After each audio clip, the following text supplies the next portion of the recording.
the God concept or the philosophy of the age of Pisces versus the source consciousness concept or the philosophy of the age of Aquarius. Let's talk about it.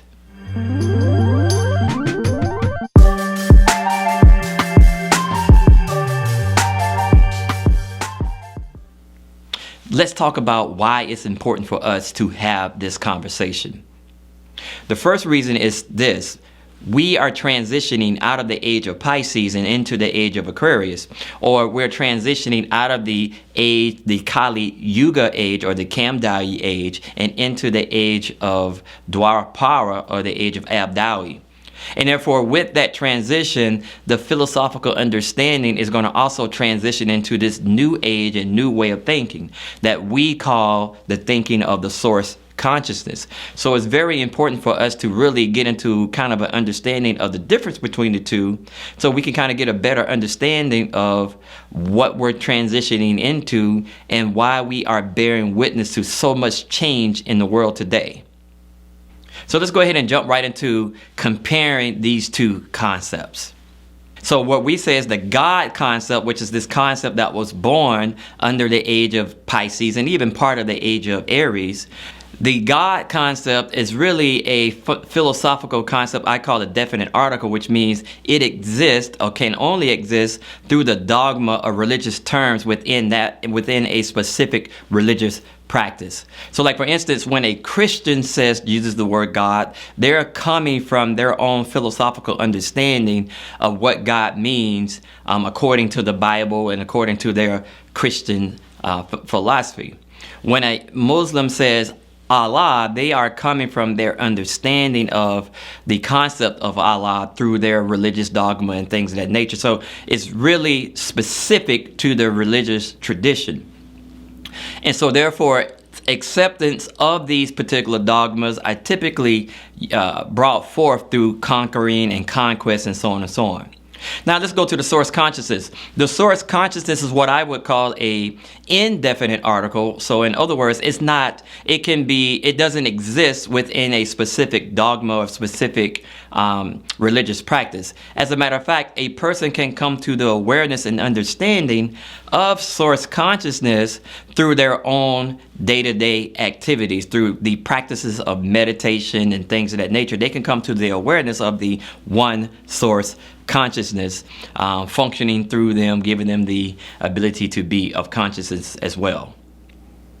So the source consciousness is something that exists beyond the religious dogma and is very suited for bringing diverse expressions of philosophical expressions together, even though they're different, even though they vibrate different, under one philosophy, or organizing them into a particular harmonious way. Whereas in the God concept, when you say you follow God, you are accepting a reality that is defined or specific to a specific religious dogma.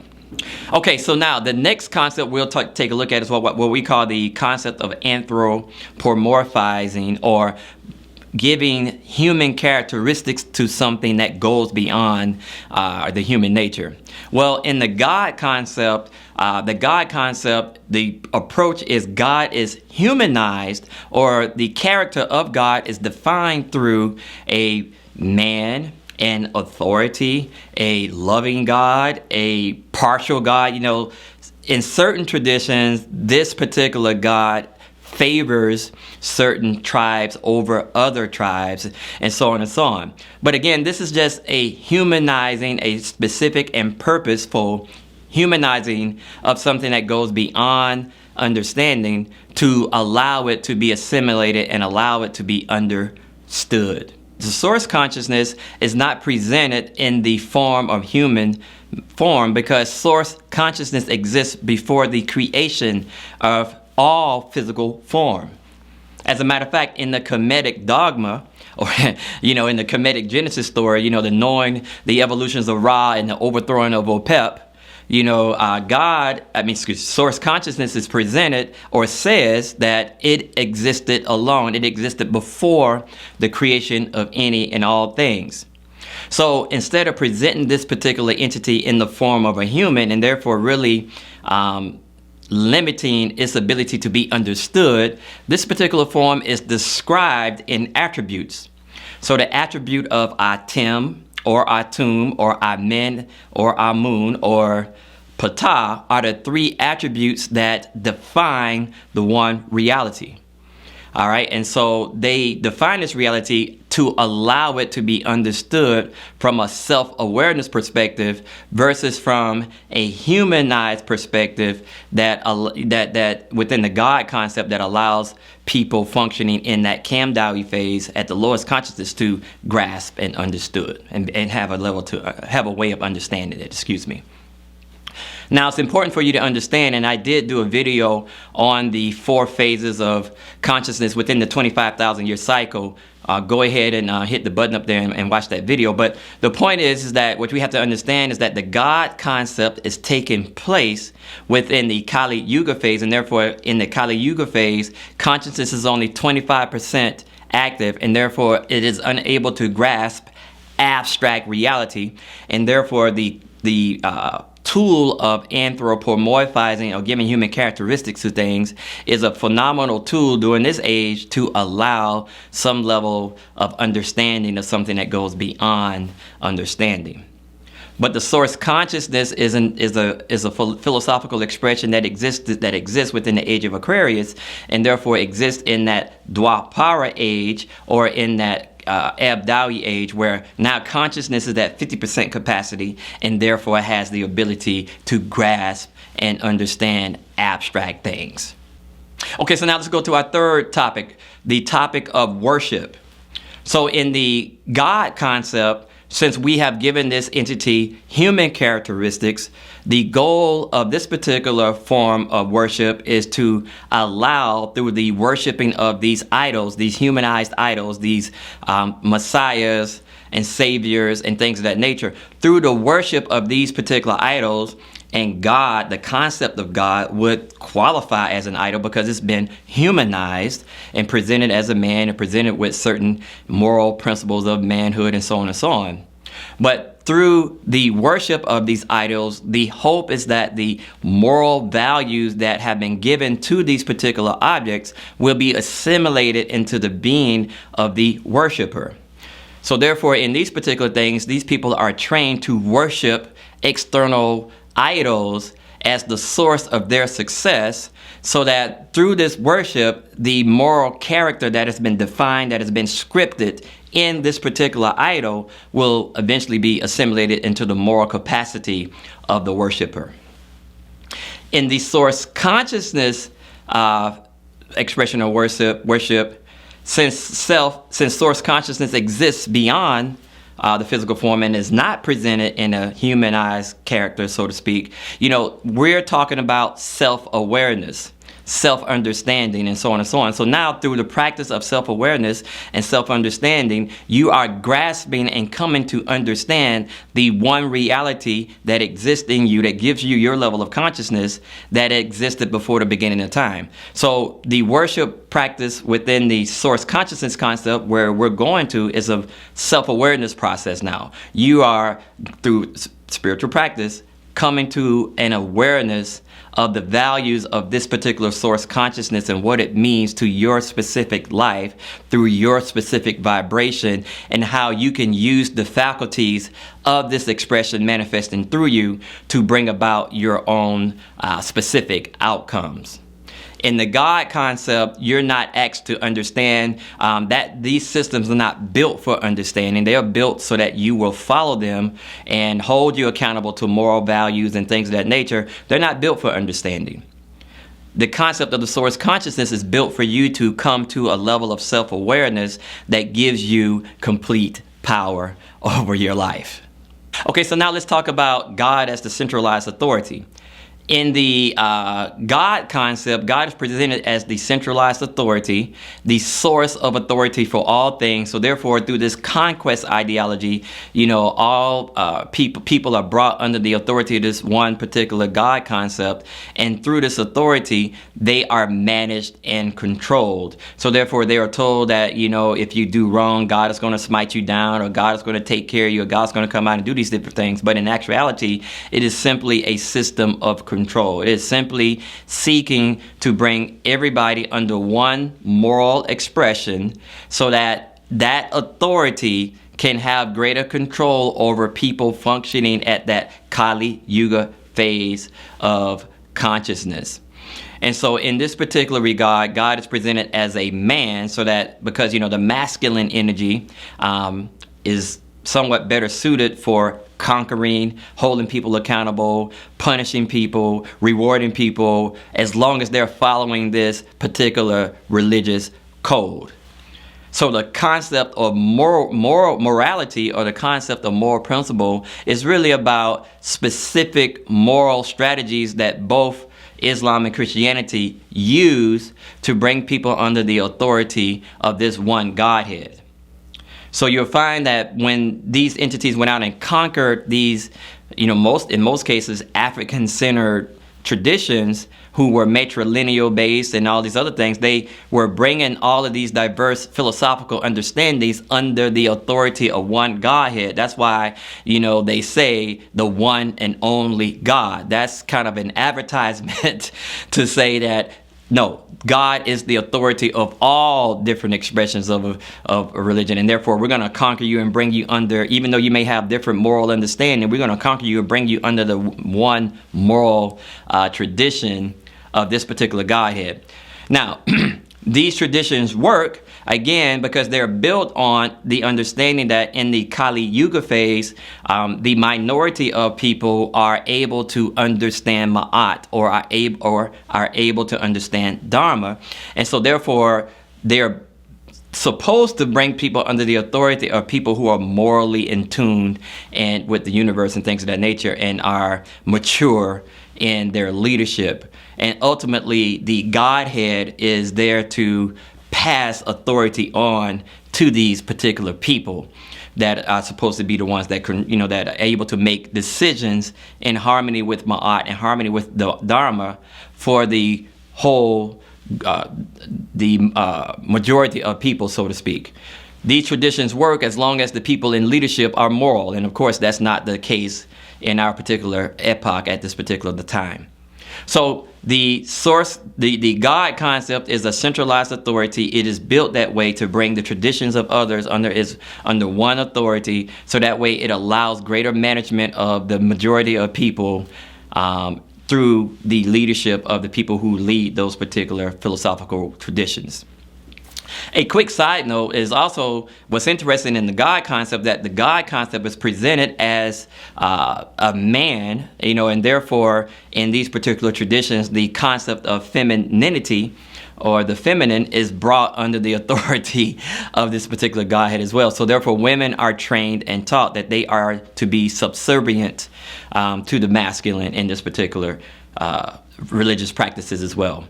And again, that is necessary. I won't get into the details about that, but it's somewhat necessary in this particular Kali Yuga, age of experience, or the age of Pisces. But obviously, we're transitioning into the age of Aquarius, where there's more of a demand for men and women to be equal, because in this new age that we're going into, there's going to be a need for the feminine power. But we'll discuss that at another time. So now let's talk about the source consciousness concept. Now, the source consciousness existed before the beginning of time, existed before the creation of the universe, existed before all these different things. And one of the ways we define this pre-existence is through the concept of intelligence. It's unfortunate, but science doesn't recognize the fact that pure intelligence can actually exist outside of the human form. As a matter of fact, pure intelligence can exist beyond all forms. And I know science has a problem with a man up in the sky controlling things, but what the ancient Cometians realized is that at the center of the universe is pure intelligence. Intelligence creates through first coming to an objective and then organizing diverse things to fulfill that objective. That's intelligence. So therefore, in other words, you don't bring diversity into manifestation without having an objective that diversity fulfills. So the source consciousness is not presented in a centralized authority manner. It is presented in a centralized intelligence manner, by which All diverse things serve to further the one objective. And that gives credence to the fact that it's okay to be different. It's okay for diversity to exist. It's okay to be white. It's okay to be black. It's okay to be yellow. It's okay to be all these things because we all serve different purposes to fulfill the one objective. Please allow me to indulge an example. Let's look at a car's engine. You have a car's engine has multiple parts. All right. And the objective of that car's engine is to create enough power for motion. So now you have different parts on this particular car's engine that serve specific purposes to fulfill the one objective. So therefore, all diversity is brought into harmony and order through this one objective that they all serve. And so that creates harmony versus the conflict and disdain and racism and bias that we are experiencing today. So what we will see as we move on into the age of Aquarius through the understanding of source consciousness is that you will start to see more and more people being more accepting and understanding of the need of difference. Okay, because all difference is going to be organized under the authority, not under authority, but under the centralized intelligence, and therefore all conflict comes to an end. Let's look at another conflict that takes place. In the God concept, women are told that they are born to be subservient to men. And as a matter of fact, in some traditions, women are told that they were actually created from man, whereas in the concept of centralized intelligence states that man and woman were created at the same time with each other in mind. For instance, you don't create a fork and then try to figure out what's the purpose of creating the fork. Why did I create a fork? You don't create a starter you don't create a transmission without understanding what the purpose that transmission is going to serve. So therefore, when you create man, you can't create man without also having an understanding of woman at the same time. In the Kemetic Genesis story, man and woman were created at the same time in the image of the Creator to rule the earth to the fullest extent. Okay, so now here's our last concept. All right, now the God concept is built to create dependence. All right. Now, the centralized authority role is to bring all people under the authority of one God concept. That's why you see Islamic Christianity constantly fighting, because they want complete rulership over the people. So they will always conquer because they're built to conquer and bring all things under its centralized authority. And as long as there's another entity out there competing against them, they're going to always war with each other and go through that point. But the point is that in this concept, this God concept, people are reared to be completely dependent upon the centralized authority as God, and also the people who rule that image. And that's very important because it puts you in at the mercy of the leadership, which is necessary going through the Kali Yuga phase. So in this particular tradition, you are trained to give all value or blame all things that are good in your life to this external idol. And therefore, the people that control this external idol also have control over you. So all the good that happens in your life, you're taught to blame this entity, and all the negative that happens in your life, you're trained to blame this fallen angel or this entity as well.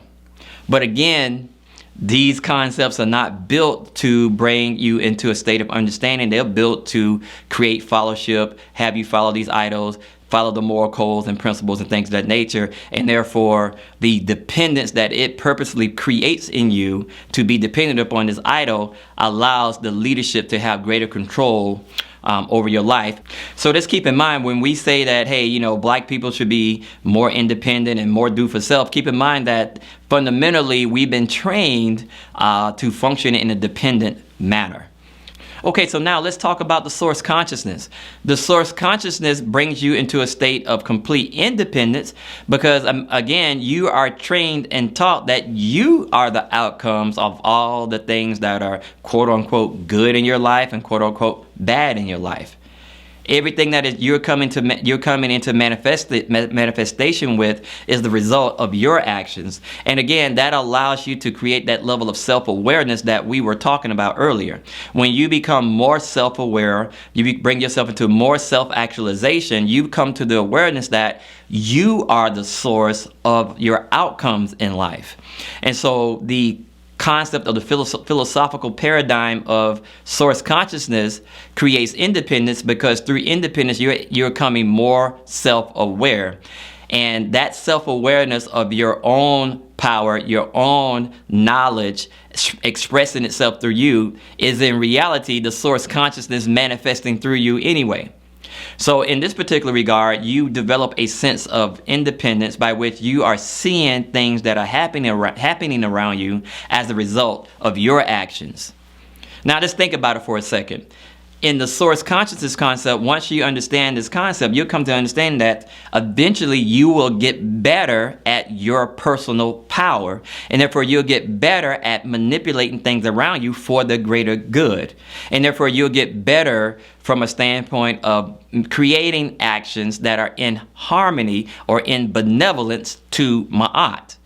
Whereas in the God concept, it's very hard for us to get better at ourselves because we're blaming other things outside of us as the source of our success and failures, and therefore not taken into consideration is very limiting to our self-awareness. All of the social traditions up until this point have been built and founded upon this quote-unquote God concept, and therefore these traditions are starting to malfunction and break down simply because the millennials are coming in with that 50-50 consciousness, and therefore those social forms that exist today are not suitable for that consciousness. Therefore, we're going to evolve into this age of Aquarius that is more suitable for that consciousness coming in today. I hope you liked this video. If you did like this video, please share it with your friends and family. Also, subscribe to this channel to get updated on other videos that I will be posting, as well as follow me on Instagram, Twitter, Facebook, and all those things.